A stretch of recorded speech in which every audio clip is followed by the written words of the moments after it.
Kancil mencuri timun.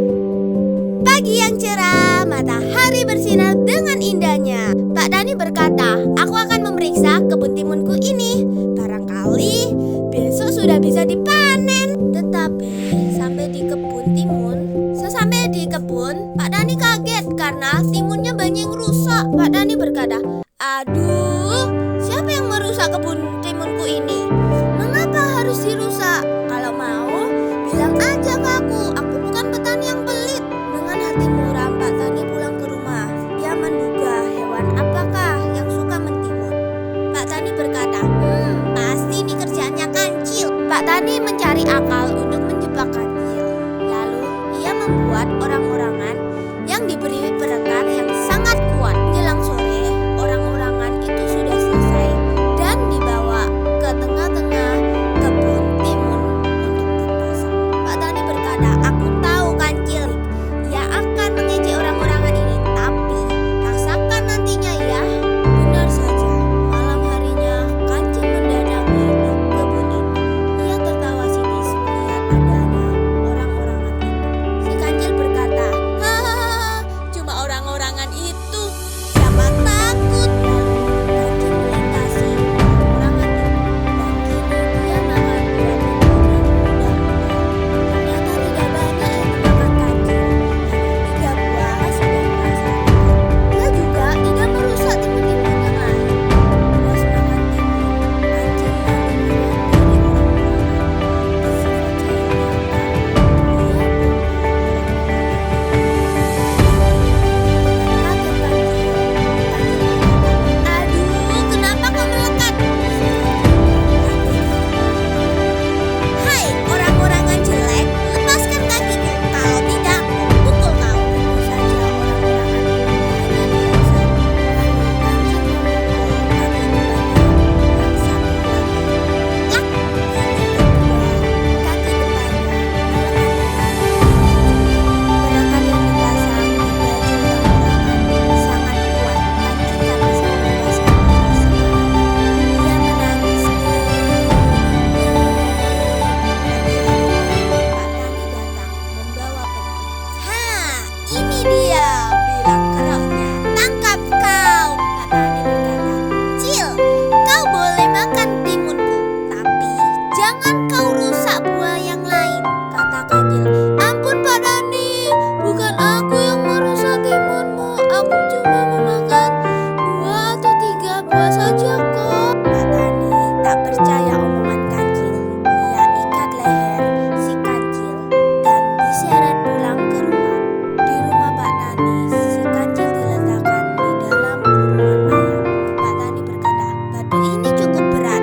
Tak mungkin kau bisa meloloskan diri. Pergi ke pasar untuk membeli bumbu sate." Si kancil berkata, "Ampun Pak Tani, aku jangan dijadikan sate." Rengek si kancil.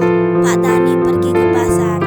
Pada saat itu ada seekor anjing mendatangi kurungan si kancil. Si anjing bertanya kepada kancil, "Cil, kenapa kau dikurung begitu?" Si kancil membalas pertanyaan si anjing. "Loh, apa kau tidak tahu, Jing?" Si anjing menjawab lagi, "Katakan padaku, ada apa ini, Cil?" Lalu si kancil menjawab lagi, "Begini, Jing, aku ini akan diambil menantu oleh Pak Tani. Makanya sekarang Pak Tani pergi ke pasar untuk membelikan baju dan makan untukku." Si anjing membalas lagi pertanyaan si kancil. "Wah, kau tidak pantas, Cil.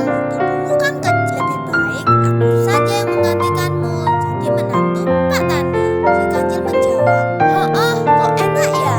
Sudah sana pergi, Jing." Anjing tiba-tiba menggereng marah. Si anjing berkata, "Cil, kalau kau tak mau kugantikan, batu di atas kurungan akan kudorong dan lehermu akan kugigit sampai putus."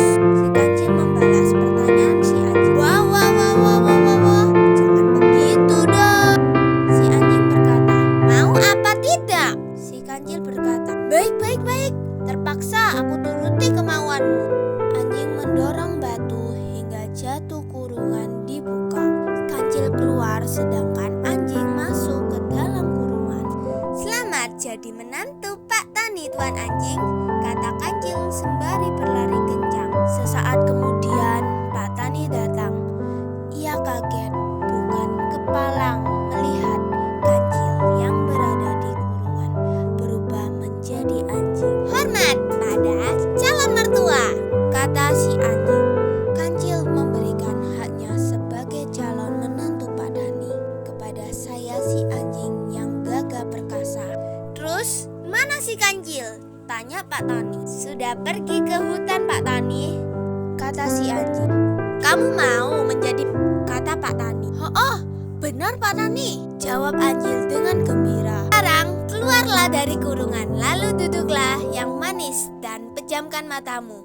Aku akan memanggil putriku di dalam rumah. Anjing menunggu dengan hati yang berdebar. Pak Tani muncul kembali, tapi bukan dengan putrinya, melainkan dengan pentu. Nih, hadiah untukmu, Pak Tani sembari memukul kepala dan punggung si anjing. Tung, tung, tung, plak, plak. Si anjing berkata, ampun Pak Tani, ampun.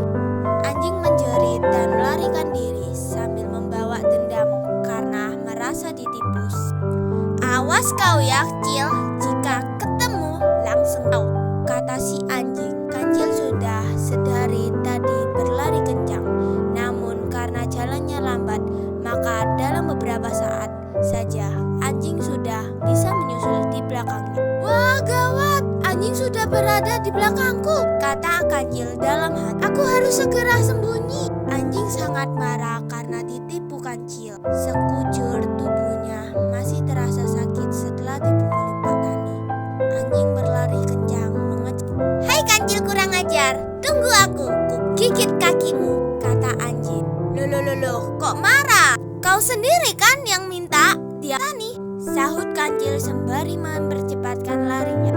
Tapi kau menipuku, kata si anjing. Salahmu sendiri kok mau, Cil. Pokoknya kalau ketangkap kau akan ku hajar, kata si anjing. Hehehe, tak mungkin kau bisa menangkapku, katakan.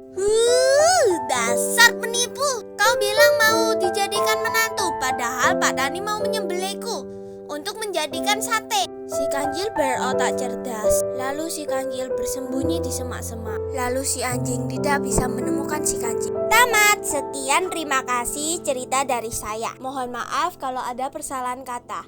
Bye-bye.